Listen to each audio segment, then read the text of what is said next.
नमस्कार दोस्तों, मैं विकास सिंह आपका रेडिक्स वेब एजुकेशन पे हार्दिक स्वागत करता हूं। आज की क्लास में टाइम एंड वर्क, देखो इंडिविजुअल वर्क पिछली क्लास में हम लोगों ने कंप्लीट कर लिया था। आज बारी है ग्रुप वर्क की। तो 10वां लेक्चर आज हम लोग का स्टार्ट होने वाला है और 10वें लेक्चर में हम बात करेंगे कंप्लीट ग्रुप वर्क, यानी कि समूह में कार्य। अब देखो, समूह में अगर काम करना है तो कुछ बातों का ध्यान रखना जरूरी है। जैसे जरा समझना, यहाँ पे सबसे पहले आप हेडिंग डाल लो ग्रुप वर्क।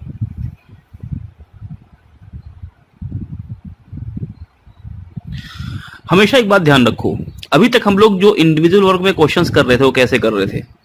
जैसे मान लो कोई व्यक्ति था राम, वो किसी कार्य को 10 दिनों में करता था।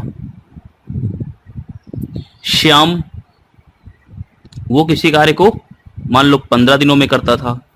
तो यहां पे राम एक व्यक्ति है, एक इंडिविजुअल पर्सन है। कैसा है? एक इंडिविजुअल पर्सन है। श्याम भी क्या है? एक इंडिविजुअल पर्सन है। तो राम और श्याम के बारे में अगर हम बात करते तो हम इनको कैसे जानते हैं? नाम से नहीं, हम इनको जानते हैं इनकी क्षमताओं से। राम किसी काम को 10 ही दिन में पूरा कर दे रहा है, श्याम 15 दिन में पूरा कर रहा है। इसका मतलब राम ज्यादा क्षमतावान है जबकि श्याम कम क्षमतावान है। तो हम यहां पर जब देख रहे हैं किसी कार्य को पूरा किया जा रहा है अलग अलग अकेले किसी व्यक्ति के द्वारा, तो सबकी अपनी अलग अलग क्षमताएं हैं। बात समझ में आ रही है?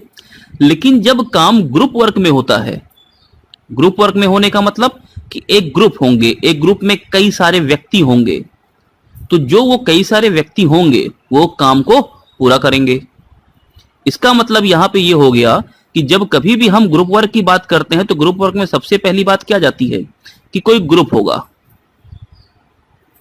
यानी कोई समूह होगा। बोलो, बात समझ में आ रही है? इस समूह में कई सारे व्यक्ति होंगे। एक्स कोई व्यक्ति होगा, कोई व्यक्ति वाई होगा, कोई व्यक्ति जेड होगा, ऐसे बहुत सारे व्यक्ति हो सकते हैं, है ना। एक्स की कुछ अपनी क्षमता होती है, वैसे वाई की कुछ अपनी क्षमता होती है, जेड की कुछ अपनी क्षमता होती है और बाकी जो लोग होंगे उनकी अपनी अपनी क्षमताएं होंगी। लेकिन जब हम ग्रुप वर्क की बात करेंगे दोस्त, तो एक बात ध्यान रखना, ये जितने भी व्यक्ति हैं जिस ग्रुप की हम बात कर रहे हैं, उन सभी की जो क्षमताएं हैं, यानी उन सभी की जो इफिशियंसीज हैं, उन सभी को कैसा माना जाता है? इक्वल। ये बात समझ में आ रही है? मतलब एक ग्रुप में जितने भी व्यक्ति काम करेंगे, ये जितने भी व्यक्ति काम करेंगे, इन सब की क्षमता कैसी होगी? समान होगी, जब तक कि प्रश्न हमसे इनकी असमान क्षमताओं के बारे में ना बोले।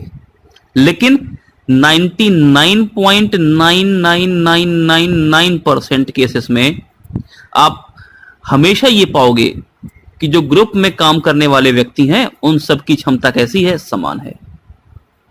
ये पहला कंडीशन ही है। आप अगर इसको बोलो कि कंडीशन क्या है इसकी, तो पहली कंडीशन ही आप इसको ये बोल सकते हो, ये पहली शर्त है।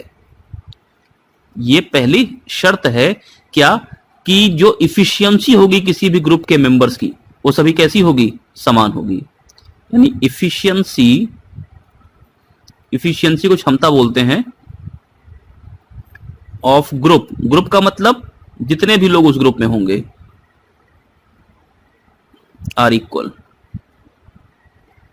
बोलो, बात समझ में आ गई? यानी इफिशियंसी कैसी होनी चाहिए? समान होनी चाहिए, सबसे पहली बात। दूसरी बात, यहां पर जरा ध्यान से सुनना। अभी तक जैसे हम लोग पढ़ते चले आ रहे हैं, मैं यहां बॉक्स बना के समझा देता हूं। मगर आपसे यह बोलूं कि 10 टॉफी का दाम 40 रुपए है, तो एक टॉफी का दाम कितना होगा? तो आप बोलोगे कि 40/10, यानी कि 4 रुपए। यही करते आए हैं अभी तक, और ठीक भी है ये, इसमें कोई दिक्कत नहीं है। लेकिन जब कभी भी हम वर्क के रिलेशन में बात करते हैं तो कैसे करते हैं? देखो, अगर मैं बोलूं 10 व्यक्ति यानी 10 पुरुष किसी काम को 40 दिन में करते हैं, तो बताओ एक पुरुष कितने दिन में करेगा? यहां पे जब मैंने बात की कि 10 क्वांटिटी का जो प्राइस है वो 40 रुपए है, तो एक क्वांटिटी का प्राइस क्या होगा? इसका मतलब हो गया कि उस 40 रुपए को 10 लोगों में डिवाइड करना है। लेकिन यहां पे क्या है? यहां पे उल्टा है। 10 पुरुष किसी काम को 40 दिन में करते हैं, सोचो अगर कोई 10 लोग हैं, वो किसी काम को करने में 40 दिन ले रहे हैं, तो अगर एक आदमी अकेला काम करेगा तो उसको समय कम लगेगा कि समय ज्यादा लगेगा? ये तो कॉमन सेंस की बात है। 10 लोग करेंगे भैया तो 40 दिन ले रहे हैं, एक आदमी करेगा तो सीधी सी बात है बहुत ज्यादा टाइम लगेगा। तो यहां पे ये जो पुरुषों की संख्या यानी नंबर ऑफ मेन जो हैं, इनकी संख्या और ये जो दिनों की संख्या है ये मल्टीप्लाई होती है, जबकि यहां पे क्या देखो है, यहां पे डिवीजन चल रहा है, लेकिन यहां पे क्या चलेगा, मल्टीप्लिकेशन। क्योंकि जब 10 लोगों को 40 दिन लग रहा है तो एक आदमी 4 दिन में थोड़ी ना कर सकता है काम। तो इससे अच्छा होता कि हम 10 लोगों को काम पे ही ना लगाते, एक ही व्यक्ति को काम पे लगा देते। तो यहां पे क्या होगा, यहां पे ये 40 दिन और 10 व्यक्ति मल्टीप्लाई हो जाएंगे, यानी 400 दिन का समय लगेगा। बोलो इतनी बात समझ में आ रही है? इसका मतलब ये क्या है, ये एम है। एम का मतलब नंबर ऑफ मेन। मेन में मेन वीमेन कोई भी हो सकता है, ग्रुप में कितने भी लोग हों उनकी संख्या की बात कर रहे हैं, और ये नंबर ऑफ डेज हैं। तो यहां पे आप ये बोलोगे कि जो टोटल वर्क होगा वो क्या होगा, वो मल्टीप्लिकेशन होगा।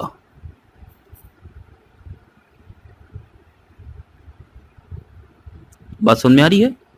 ये दो कंडीशन अगर आप समझ लेते हो अच्छे से, तो फिर इस पूरे टॉपिक में कुछ भी ऐसा नहीं बचा जो आपको ज्यादा समझना पड़ेगा। इतनी बात क्लियर हो गई होगी। ये मैंने कुछ बेसिक सी बातें बताई हैं जिनको समझना आपके लिए जरूरी है। चलिए मैं इन सबको रब कर रहा हूं, जरा अब कुछ बातों को ध्यान से सुनिएगा।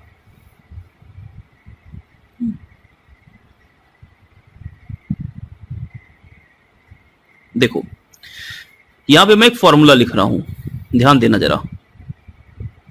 M1 D1 H1 E1 upon W1। अभी बस नोट कर लो, बताता हूं सब क्या क्या है। Is equal to M2 D2 H2 E2 upon W2। ये फॉर्मूला नोट कर लो आप। मैं आपको अभी क्लियर करता हूं कि ये फॉर्मूला है क्या।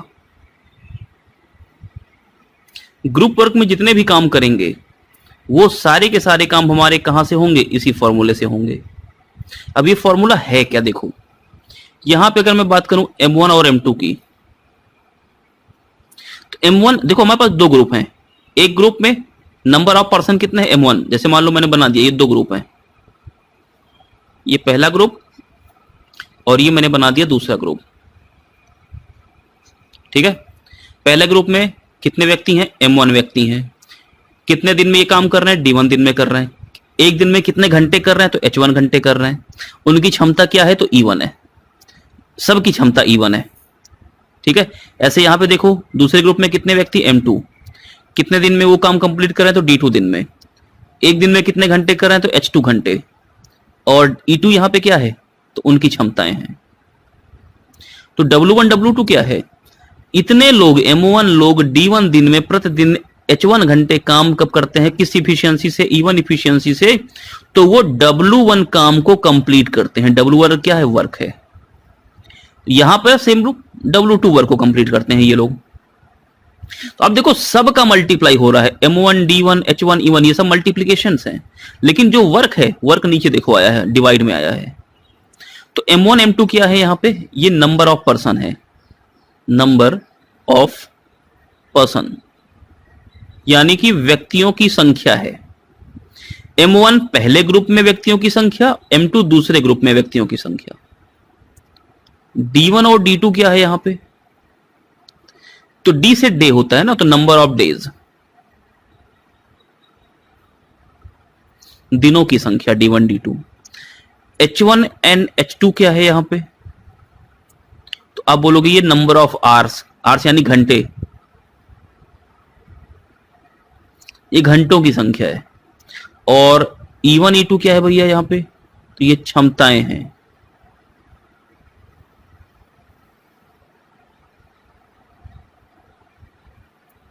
और W1 W2 क्या है, तो ये वर्क है। अब ये वर्क देखो क्या क्या हो सकता है। जैसे मान लो मैं बोलूं 40 व्यक्ति 10 दिन में 500 सालें बुनते हैं, शॉल, ओढ़ने वाली शॉल, तो वो संख्या क्या है, वो संख्या वर्ग है। 500 सालों की जो संख्या है, जो 500 शॉल ओढ़ी जा रही हैं, वो 500 शॉल एक संख्या है, उसी का निर्माण करना है। तो वो क्या है? वो कार्य है। यानी कि कार्य कभी भी किसमें हो सकता है, तो इस बात का ध्यान रखना। कार्य संख्या के रूप में हो सकता है। 500 संख्या, 400 खेत जोतने हैं, है ना। कार्य एरिया की फॉर्म में हो सकता है, क्षेत्रफल की फॉर्म में। 400 वर्ग किलोमीटर काम को कंप्लीट करते हैं पहले ग्रुप वाले, तो दूसरे ग्रुप वाले कितने वर्ग किलोमीटर काम को कंप्लीट करेंगे, है ना। ऐसे ही लेंथ भी क्या हो सकती है? काम हो सकती है।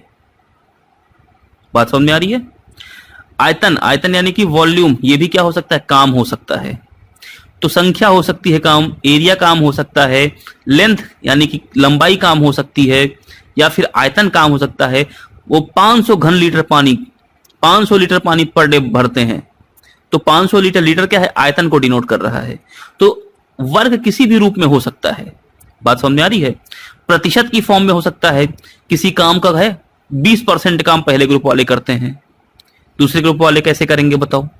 तो परसेंट की फॉर्म में हो सकता है, रेशियो की फॉर्म में काम हो सकता है, काम किसी भी फॉर्म में हो सकता है। लेकिन जो भी होगा वो हमेशा कहां आएगा? नीचे आएगा। अब देखो दूसरी इंपॉर्टेंट बात, बहुत से लोगों का ये कहना होगा कि सर हमने तो फॉर्मूला देखा था M1D1 बराबर M2D2। सही है, कोई दिक्कत नहीं है, ये भी फॉर्मूला है M1D1 बराबर M2D2। देखो होता क्या है, अब दो ग्रुप हमारे पास है। मान लो पहला वाला ग्रुप 8 घंटे काम करता है, मान लिया हमने।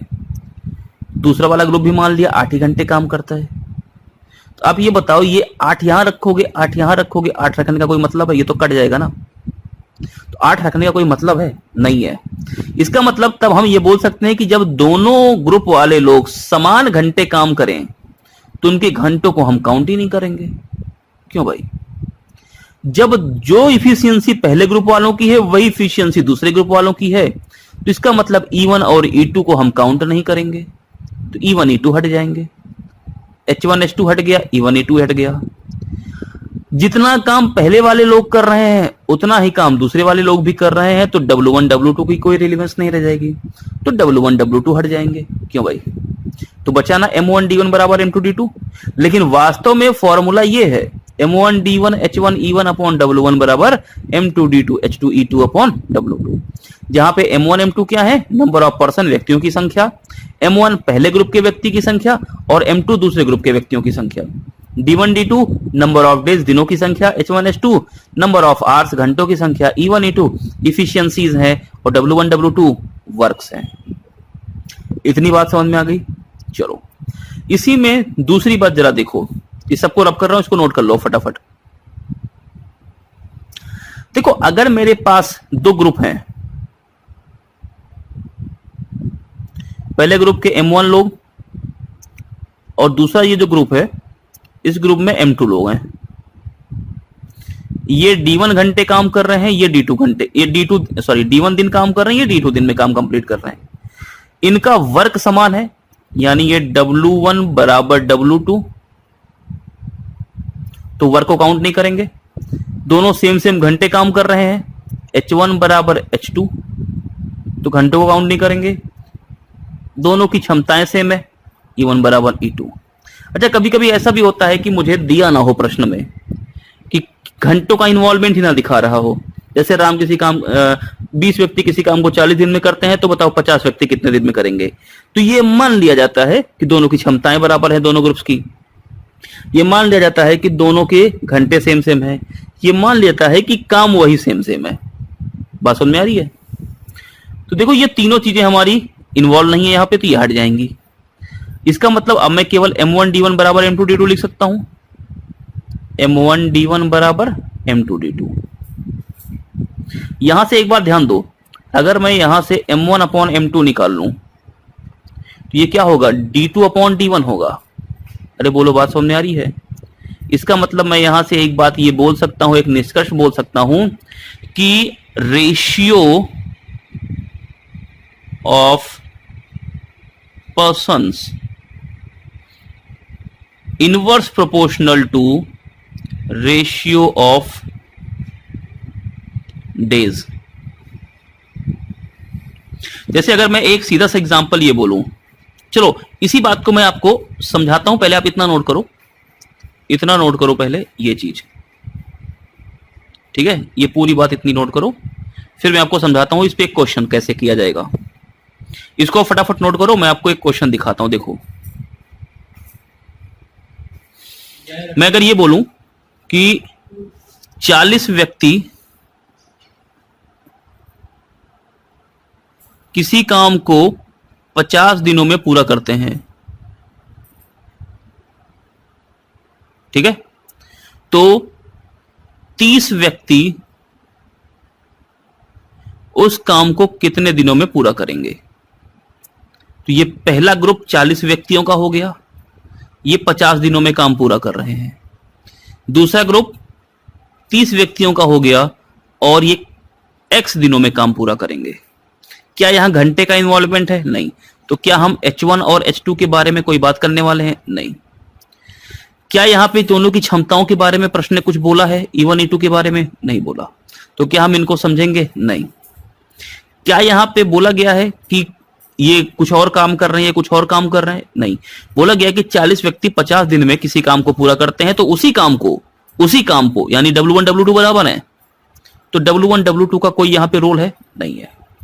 अब इस प्रश्न को मैं ऐसे लिख सकता हूं कि M1 D1 बराबर M2 D2। M1 कितना भाई? 40 व्यक्ति किसी काम को 50 दिन में करते हैं, तो 40 गुणे 50। अच्छा, ये जो 40 गुणे 50 मैंने लिखा ना, ये M1 D1, ये क्या है? ये टोटल वर्क है।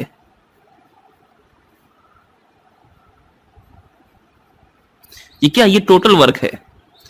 तो जब 40 व्यक्ति 50 दिन में काम पूरा करते हैं, तो 30 व्यक्ति कितने दिन में करेंगे? मैंने मान लिया x दिन में करेंगे। बताओ, ये कट गया, ये कट गया। 40 गुणे 50 कितना हो गया? 200। 200 बटे 3 यानी x कितना आ जाएगा? 66 सही 2 बटे 3 दिनों में। बोलो, ये मेरे प्रश्न का उत्तर हो गया। तो ये तो एक पहला तरीका था कि फॉर्मूले का इस्तेमाल करके मैंने ये क्वेश्चन को कर लिया, ठीक है। इसका दूसरा तरीका जरा समझते हैं। मैंने आपको बताया था कि जो अनुपात M1 M2 में होगा, उसका व्युत्क्रम अनुपात किस में होगा? D1 D2 में, ठीक है। सबसे पहले देखो, ये M1 और ये M2, M1 M2 में रेशियो कितना? आप बोल सकते हो M1 और M2 में रेशियो है 40:30, यानी कि 4:3 का। इतना कुछ लिखने की आवश्यकता नहीं पड़ती, लेकिन मैं पहली बार दिखा रहा हूं करके, तो समझ लो। M1 M2 का रेशियो कितना? 40:30 यानी 4:3 का। तो आप ये बताओ, इसका उल्टा रेशियो ही तो D1 D2 का रेशियो होगा। D1 D2 का रेशियो कितना हो जाएगा? 3:4 का उल्टा। क्यों भाई? अब बताओ, D1 है कितना? 50। D1 अपने पास कितना है? 3। तो मैं ये बोल सकता हूं कि अगर ये 3 की वैल्यू 50 है, मैं ये बोल सकता हूं कि यदि 3 की वैल्यू 50 है, तो बताओ 1 की वैल्यू कितनी होगी? तो आप बोलोगे 50/3 होगी। तो मैं बोलूंगा मुझे क्या निकालना है? मुझे 4 की वैल्यू निकालनी है। तो 4 की वैल्यू कितनी हो जाएगी? 50 गुणे 4/3 कितना हो गया? 200/3। और यही चीज आप डायरेक्ट बोल सकते हो कितना? 66 सही 2/3 दिन। बोलो, यहां तक बात समझ में आ गई? तो आप चाहो तो फॉर्मूले का इस्तेमाल करो, चाहो आप रेशियो के तरीके का इस्तेमाल करो, लेकिन जानते दोनों रहो। देखो, रेशियो में मुझे भी कुछ करना नहीं है, मुझे पता है कि 40-30 यानी 4-3 का रेशियो।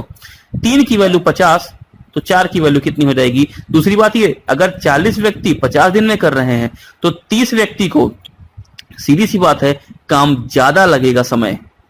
बात समझ में आ रही है? जब 40 लोगों को 50 दिन लग रहा है, तो 30 व्यक्ति को और ज्यादा समय लगेगा, यानी आंसर 50 से बड़ा आएगा। यहां तक बात क्लियर हो गई? चलो अगला क्वेश्चन देखो जरा। यहां पे देखो, 30 व्यक्ति हैं, मैं डायरेक्ट लिख रहा हूं, ठीक है। M1 30 व्यक्ति किसी कार्य को 60 दिनों में पूरा कर सकते हैं, तो उसी कार्य के 2/3 कार्य को, अब देखो यहां पे उसी कार्य का 2/3 कार्य हो गया, को 40 व्यक्ति कितने दिन में करेंगे? तो पहले तो 40 व्यक्ति की बात हो गई, तो M2 कितना हो गया? 40। कितने दिन में करेंगे, इसका मतलब D2 निकालना है। पहले काम के बारे में कुछ नहीं बोला, 30 व्यक्ति किसी काम को 60 दिन में कर रहे हैं, तो 40 व्यक्ति उसी कार्य के 2/3 कार्य को, यानी 2/3 काम को। इसका मतलब अगर मैं यहां पे W1 को, देखो ध्यान से देखना, 1 मानूंगा तो W2 मेरा कितना हो जाएगा, इस एक काम का 2/3 यानी 2/3। या तो आप इसको ऐसे रखो साधारण लोगों की तरह, या थोड़ा सा एडवांस तरीके से रख लो। 2/3 काम W2 को करना है, तो अगर मैं W1 को 3 काम दे दूं तो W2 कितना हो जाएगा, इसी 3 का 2/3। भैया 3 का 2/3 तो 2 ही होगा। बोलो इसको इस फॉर्म में लिख सकता हूं कि नहीं लिख सकता हूं? अब ये बटा ओटा लिखना नहीं होगा मेरे से, है ना, ये बटे ओटे का इस्तेमाल हम नहीं करेंगे। आप ऐसे करोगे तो भी प्रश्न का उत्तर आएगा, ऐसे करोगे तो भी आएगा। चलो लगाएं फॉर्मूला। अब देखो यहां पे M1 है, D1 है और W1 है, मुझे तीनों का इस्तेमाल करना है।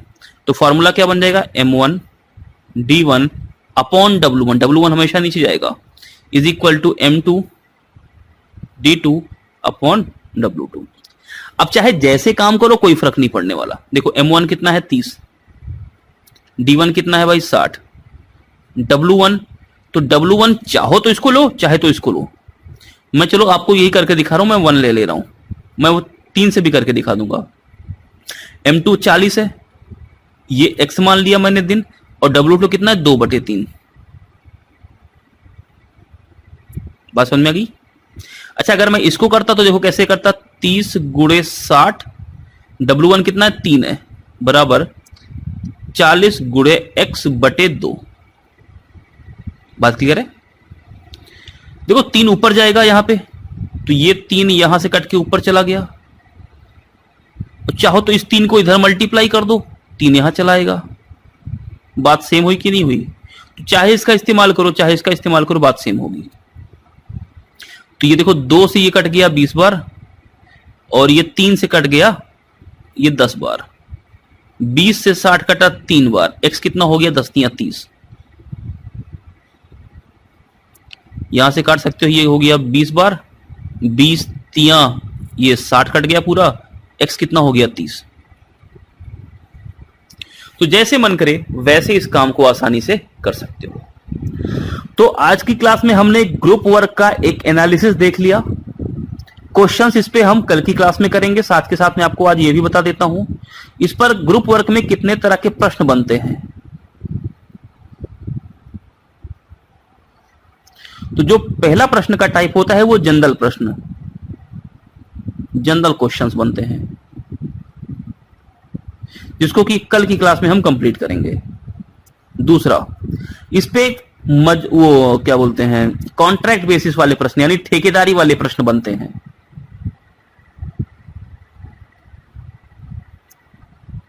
कॉन्ट्रैक्ट बेस्ड क्वेश्चंस बनते हैं। इसमें जब बीच में कुछ लोग काम छोड़ते जाते हैं तो सीरीज के प्रश्न बनते हैं।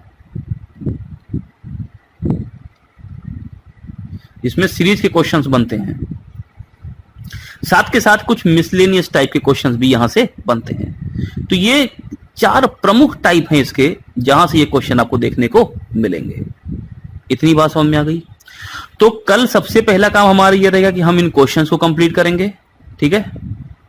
तो आज की एक कंसेप्ट को अच्छी तरह से समझ लो, और कल ही हम लोग ये कॉन्ट्रैक्ट बेस्ड क्वेश्चन को भी कंप्लीट कर देंगे। यानी कल हमारा काम थोड़ा सा बड़ा होगा, और ये जनरल क्वेश्चंस और कॉन्ट्रैक्ट बेस्ड क्वेश्चन को हम कल कंप्लीट कर देंगे, और सीरीज के क्वेश्चंस और मिसलेनियस क्वेश्चन को हम उसके अगले दिन कंप्लीट कर देंगे। मतलब बेसिकली 2 से 3 क्लास और चाहिए हमें, हम ये पूरा टॉपिक अच्छे से कंप्लीट करा देंगे।